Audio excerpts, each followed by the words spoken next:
அன்னைக்கு Sunday morning சீக்கிரமா நிஹால கிளப்பி விட்டு, அவங்க டாடி கூட வெளிய கிளப்பி விட்டுருக்கேன். என்னன்னா, ஹேர் கட் பண்றதுக்காக. நிஹால் எது சொன்னாலும் ஓகே செய்றேன்னு சொல்லுவான். ஆனா, ஹேர் கட் பண்ணணும்னு சொன்னா மட்டும் அவனுக்கு புடிக்கவே புடிக்காது.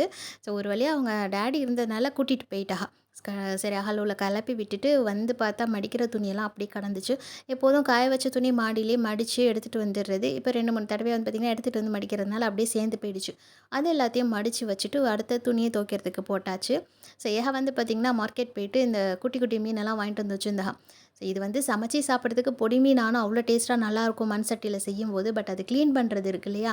அதுதான் ரொம்ப கொடுமையான விஷயம். பெரிய மீன்லாம் க்ளீன் பண்ணிடலாம். இந்த மீன்லாம் க்ளீன் பண்ணுறது கஷ்டம்.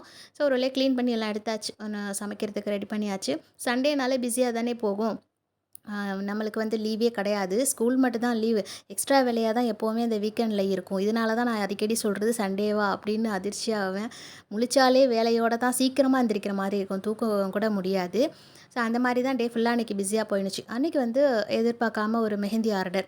ஸோ இவன் வந்து ஏற்கனவே என்கிட்ட போட்டுக்கிட்டது நான் தெரிஞ்ச பிள்ளைங்கனால, ஓகே லதா காலையிலேயே வந்து இந்த மாரி மெஹந்தி போடணும் லதா அப்படின்னு முன்னாடியே சொல்லிட்டா. ஓகேம்மா அப்படின்னு சொல்லிட்டு வர சொல்லிட்டேன். ஒரு 11:30க்கு மேல தான் ஒர்க் வந்து ஸ்டார்ட் பண்ணுச்சு. அன்னைக்கு சமையல் பக்கம் நான் போவே இல்ல. மீன்லாம் ஆஞ்சு எடுத்து வச்சுட்டு, "அம்மா வந்து நான் பார்த்துக்கிறேன். நீ வந்து ஒர்க் பாரு" அப்படின்ட்டா. ஸோ ஃபஸ்ட்டு வந்து பிள்ளைக்கு போட்டுட்டு, அப்புறமா அம்மாவுக்கு போடலாம் அப்படின்னு.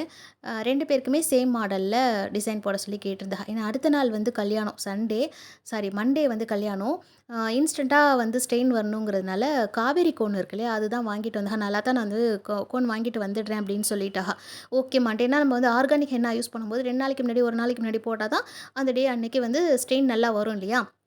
ஸோ, மொதல் நாள் போடுறது அப்படிங்கிறதுனால, சரிம்மா நீங்க வாங்கிட்டு வந்துருங்கன்ட்டேன். ஸோ, நானும் அப்ப தான் ஃபர்ஸ்ட் டைமா வந்து காவேரி கோன் வந்து யூஸ் பண்ணி பார்த்துருந்தேன். இப்போ நம்ம வந்து டிசைன் போடுறதுக்குலாம் ஓகே. நம்ம சிங்க் கோன்லாம் எப்படி இருக்குமோ, அதே மாதிரி தான் அதா இருந்துச்சு. ஆனா வந்து சீக்கிரமா ட்ரை ஆயிடுச்சு. அப்படிதான். ஏன்னா வந்து ஷாப் கோன் எப்பவுமே அப்படிதான் இருக்கும் இல்லையா? ஆர்கானிக் ஹென்னா வந்து காயறதுக்கு கொஞ்சம் இதாகும். ஸ்ட்ரெயினுமே நல்ல ஒரு இது பண்ணி குடுக்கும். எப்படி ஸ்ட்ரெயின் வருமோன்ட்டு நான் யோசிச்சுட்டு இருந்தேன். நெக்ஸ்ட் டே வந்து கல்யாணத்தில போய் பார்த்தப்போ, 2 பேருக்குமே கை வந்து நல்லா செவந்திருந்துச்சு. "சூப்பரா இருக்கு லதா" அப்படின்னு சொல்லியிருந்தா. ஸோ 2 பேருக்குமே ஒரே மாதிரி டிசைன் வேணும் அப்படின்னு சொல்லியிருந்தாங்களா. ஒரு மாரி போட்டுட்டேன். எப்படி இருக்கு அப்படின்னு சொல்லுங்க. ஸோ ஃபோட்டோஸ், வீடியோஸ் எல்லாமே எட் பண்ணிக்கிட்டு, அதுக்கப்புறம் வந்து முடியறதுக்கு ஒரு 2:30 ஆயிடுச்சு நான் முடிக்கிறதுக்கு. அதுக்கப்புறம் வந்து பார்த்தீங்கன்னாக்கா, கொஞ்சம் பால்கனியில ஃபுல்லா வேடிக்கைலாம் பார்த்துட்டு இருந்தேன். அழகழகா கொஞ்சம் ஃபோட்டோஸ், வீடியோஸ்லாம் எடுத்துக்கிட்டு, அன்னைக்கான டே இப்படி தான் முடிஞ்சுது எனக்கு. ஸோ இந்த வீடியோ உங்களுக்கு பிடிச்சிருக்கும்னு நெனைக்கிறேன். பிடிச்சிருந்தா லைக் பண்ணிக்கோங்க. சேனல் இன்னும் சப்ஸ்கிரைப் பண்ணலைன்னா மறக்காம சேனல் சப்ஸ்கிரைப் பண்ணிக்கோங்க. அடுத்ததா இன்னொரு விளாக்ல பார்க்கலாமா? Thank you. அஸ்ஸலாமு அலைக்கும்.